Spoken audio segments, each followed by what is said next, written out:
اللهم صل على محمد وعلى آل محمد كما صليت على إبراهيم وعلى آل إبراهيم إنك حميد مجيد. اللهم بارك على محمد وعلى آل محمد كما باركت على إبراهيم وعلى آل إبراهيم إنك حميد مجيد. اور فرشتہ آ گیا۔ ہر سال لاکھوں مسلمان مکہ مکرمہ اور اس غار کی زیارت کرتے ہیں جہاں نبیوں کے سردار حضرت محمد مصطفیٰ صلی اللہ علیہ وآلہ وسلم پر یہ حقیقت منکشف ہوئی کہ کل کائنات کو تخلیق کرنے والی وہ ذات واحد یعنی اللہ تعالیٰ ہے جو رحمان بھی ہے اور رحیم بھی۔ وہ نیک اعمال پر جنت اور برے اعمال پر دوزخ میں ڈال دے گا۔ یہ غار یعنی غار حرا جبل حرا یا جبل نور کی چوٹی کے قریب ہے۔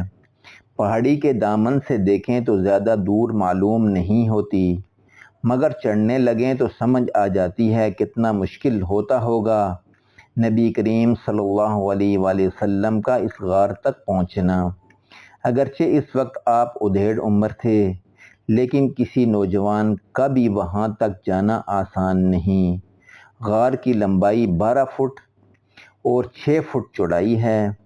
آج کل تو یہ پہاڑی مکہ شہر کے اندر ہے، مگر اس وقت 3 میل دور تھی، اور رسول رحمت صلی اللہ علیہ وسلم کی اسی پہاڑی غار کو عبادت کے لیے منتخب کرنے میں حکمت تھی کہ یہاں سے بیت اللہ شریف نظر آتا تھا۔ آپ رمضان کا پورا مہینہ غار میں گزارنے لگے، لیکن اکثر پاک یعنی 3، 5 یا 7 دنوں کے لیے وہاں چلے جاتے تھے، اور آپ کی زوجہ محترمہ حضرت خدیجہ الکبریٰ رضی اللہ تعالی عنہا سامان خوردونوش آپ کے ساتھ کر دیتیں۔ یہاں تنہائی میں آپ اس مالک کو یاد کرتے رہتے جو قادر مطلق ہے۔ دراصل اب وہ وقت بہت قریب تھا جب ایک عظیم امانت آپ کے سپرد کی جانے والی تھی، اور یہی امانت وجہ تخلیق کائنات بھی تھی۔ امانت کے آثار اس طرح ظاہر ہوئے کہ حضرت عائشہ صدیقہ رضی اللہ تعالی عنہا کے مطابق آپ صلی اللہ علیہ وسلم کو سچے خواب آنا شروع ہو گئے۔ جو کچھ آپ رات کے وقت سوتے میں دیکھتے وہ صبح کو سچ ثابت ہوتا۔ یہ اصل میں وحی الہی کی ایک قسم تھی۔ باری تعالیٰ چونکہ فطرت انسانی کے مطابق ہر حکم بتدریج نافذ فرماتا ہے، لہذا وحی الہی کے سلسلے میں بھی یہی طریقہ اختیار کیا گیا، جس کا مقصد آپ کو آخری نبوت کا بہت بھاری بوجھ اٹھانے کے لیے تیار کرنا تھا، تاکہ ایک دم امانت ملنے پر آپ کہیں زیادہ گھبرا نہ جائیں۔ حقیقت یہ ہے کہ آپ کی تربیت کی جا رہی تھی، اور یہ سب کچھ اسی تربیتی عمل کا حصہ تھا جو پیار بھرے انداز میں کیا جا رہا تھا۔ وقت آہستہ آہستہ گزرتا رہا، آخر 610 عیسوی کی وہ مبارک گھڑی آن پہنچی جسے اس مقصد کے لیے پہلے ہی منتخب کیا جا چکا تھا۔ وہی لانے والا فرشتہ آ گیا۔ اس نے غار میں آپ صلی اللہ علیہ وسلم کے سامنے ایک ورق کھول دیا اور کہا، اسے پڑھیں، اقرأ۔ آپ صلی اللہ علیہ وسلم چونکہ پڑھنا نہیں جانتے تھے، لہذا فرمایا، میں نہیں پڑھ سکتا۔ فرشتے نے زور سے آپ کے ساتھ معانقہ کیا اور پھر کہا، اقرأ۔ آپ کا جواب ابھی بھی وہی تھا۔ فرشتے نے پھر بڑے زور سے معانقہ کیا اور پڑھنے کے لیے کہا۔ آپ صلی اللہ علیہ وآلہ وسلم تکلیف دہ معانقہ سے ڈر گئے تھے، تاہم جواب وہی تھا۔ اس نے تیسری بار اقرا کہا، نفی میں جواب ملنے پر مزید زور سے معانقہ کیا اور کہا، پڑھیے اپنے رب پیدا کرنے والے کا نام لے کر، جس نے انسان کو جمے ہوئے لہو سے پیدا کیا۔ ہاں پڑھیے کہ آپ کا پروردگار وہ صاحب کرم ہے جس نے قلم کے ذریعے انسان کو ایسا علم سکھایا جسے وہ پہلے نہ جانتا تھا۔ آپ صلی اللہ علیہ وآلہ وسلم نے وہ کلمات دہرائے جو فرشتے کی واپسی سے قبل ہی آپ کے دل اور ذہن پر نقش ہو چکے تھے۔ پہلی وحی پڑھنے کے ساتھ ہی دل میں طرح طرح کے وسوسے اور سوچا کہیں یہ جن تو نہیں تھا۔ ایک خوف کی سی کیفیت تھی جس میں اضافہ ہوتا گیا۔ غار میں ٹھہرے رہنے سے بھی طبیعت اچاٹ ہو گئی، مگر یہ عقدہ نہ کھلا کہ وہ کون تھا جس نے مجھے پڑھنے پر مجبور کیا، جس نے مجھے خدا سے آگاہ کیا۔ اس کا مطلب کیا ہے کہ خدا نے انسان کو قلم کے ذریعے علم سکھایا، کہیں میں شاعر یا مجنون تو نہیں بن گیا، حالانکہ یہ مخلوق تو میرے لیے سب سے قابل نفرت ہے۔ کیا اہل مکہ میرا اعتبار کر لیں گے جو مجھے امین سمجھتے ہیں؟ صبح کا نور چاروں طرف پھیلا تو نبی کریم صلی اللہ علیہ وسلم غار سے باہر نکل آئے۔ آپ بوجھل دل کے ساتھ اپنی سوچوں میں ڈوبے ہوئے جا رہے تھے۔ ادھر آپ کی محبوب اہلیہ کے غلام بھی آپ کو تلاش کر رہے تھے، کیونکہ آپ کے آنے میں تاخیر ہو گئی تھی۔ گھر پہنچتے ہی وفادار اور مہربان اہلیہ سے فرمایا کہ جلدی سے میرے جسم پر چادر ڈال دو۔ اس وقت بھی آپ کے بدن پر کپ کپی طاری تھی، ایسا لگتا تھا کہ بخار آ گیا ہے۔ حالت ذرا سنبھلی تو زوجہ محترمہ کو تمام رودات کہہ سنائی اور فرمایا مجھ سے کوئی لغزش تو نہیں ہو گئی، کسی دشمن نے مجھ پر جادو تو نہیں کر دیا۔ وہ 15 برس حضور کی رفاقت میں گزار چکی تھیں، انہیں یقین کامل تھا کہ اللہ تعالیٰ ایسے شخص کو کبھی رنج میں مبتلا نہیں کرے گا۔ سارا واقعہ سننے کے بعد بی بی محترمہ سمجھ گئیں اور خوشی و مسرت کے ساتھ رائے دی کہ آپ کو اس امت کی نبوت عطا کی گئی ہے۔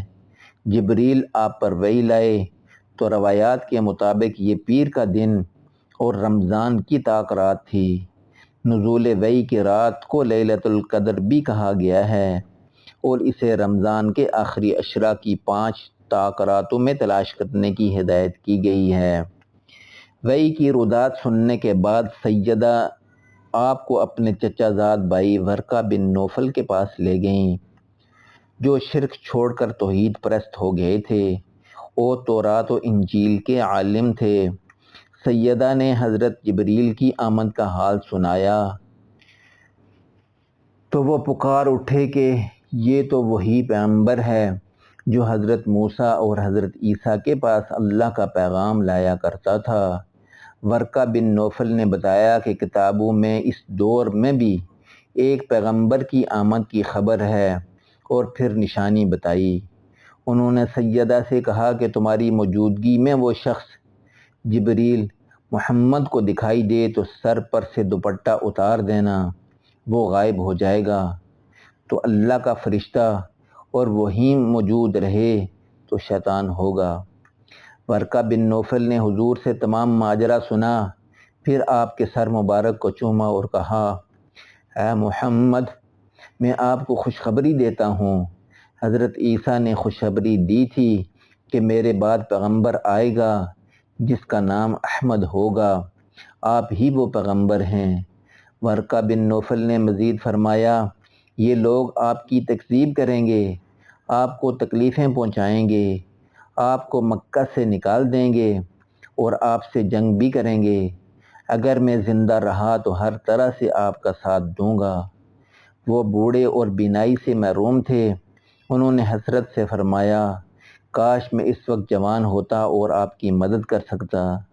دوسری طرف آپ سوچ رہے تھے کہ ایسا موقع آ ہی گیا تو کیا ہوگا، میرے قرابتدار اور خاندان والے اور بھی ہیں، کیا یہ بھی میرے ساتھ ایسا ہی سلوک کریں گے؟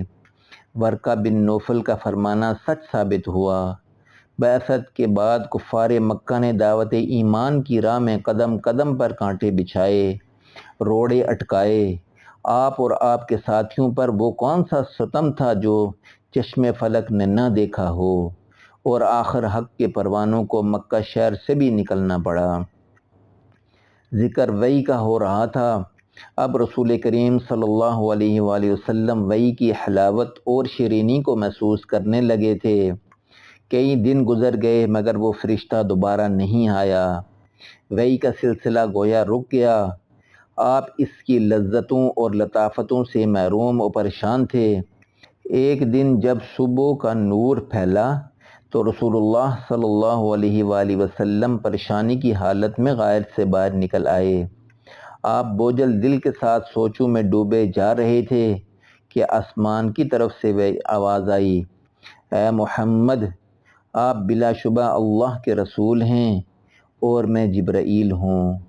آپ نے آسمان کی وسعتوں کی جانب نظر دوڑائی تو وہاں کرسی پر بیٹھا ایک شخص نظر آیا۔ جدھر نظر جاتی وہی نظر آتا۔ وہ درجے بالا کلمات دہرا رہا تھا، یہ تو وہی ہے جو میرے پاس آیا تھا، لیکن اللہ کا رسول کیا ہوتا ہے اور جبریل کون ہے؟ اے مالک، میں اس بوجھ سے کس طرح نجات حاصل کروں؟ آپ اس پر سے نظریں ہٹا سکے اور نہ قدم آگے کی طرف بڑھے۔ آپ گہری سوچوں میں گم تھے۔ جوں ہی جبریل گئے آپ کی حالت میں تغیر رونما ہونے لگا۔ وحی الہی سے دل مسرور مگر اب تک لرزیدہ تھا۔ جبریل کے کلمات سن کر حضور کے دل کو قرار آ گیا، مگر وحی کا نزول بدستور منقطع تھا۔ آپ گھر واپس آ گئے اور اہلیہ محترمہ سے کہا کہ مجھے چادر اڑا دو۔ اس وقت سورہ المدثر کی آیات نازل ہوئیں جن میں کہا گیا تھا کہ ہے چادر لپیٹنے والے، اٹھیے اور لوگوں کو ڈرائیے اور اپنے پروردگار کی بڑائی بیان کیجیے اور اپنے لباس کو پاک رکھیے اور بتوں سے حسب سابق دور رہیے۔ اس آیت کے نازل ہونے کے بعد وحی کا سلسلہ تواتر سے جاری ہو گیا، جبکہ آپ کی رسالت کا بھی باقاعدہ آغاز ہو گیا تھا۔ کچھ عرصہ کے لیے آپ کی طبیعت ناساز ہوئی تو کفار نے طعن و تشنیع کا سلسلہ شروع کر دیا، چنانچہ آپ کی دلجوئی کے لیے سورۃ الضحیٰ نازل ہوئی۔ آپ نے اپنے رب کی ہدایت پر صبر سے کام لیا، طعنوں پر کان نہ دھرے اور دنیا کے اندھیروں کو اسلام کے نور سے منور کرنے کا فریضہ زور و شور سے انجام دینا شروع کر دیا۔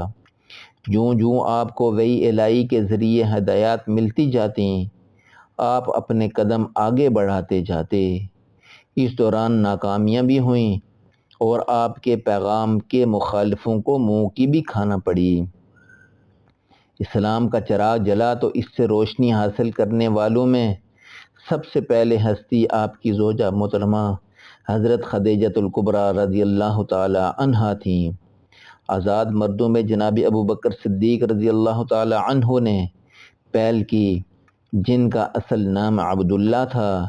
بچوں میں آپ صلی اللہ علیہ وسلم کے چچا زاد حضرت علی رضی اللہ تعالی عنہ کو یہ اعزاز حاصل ہوا، جبکہ غلاموں میں حضرت زید بن حارثہ رضی اللہ تعالی عنہ کے قلب و ذہن کو اسلام کی روشنی نے منور کیا۔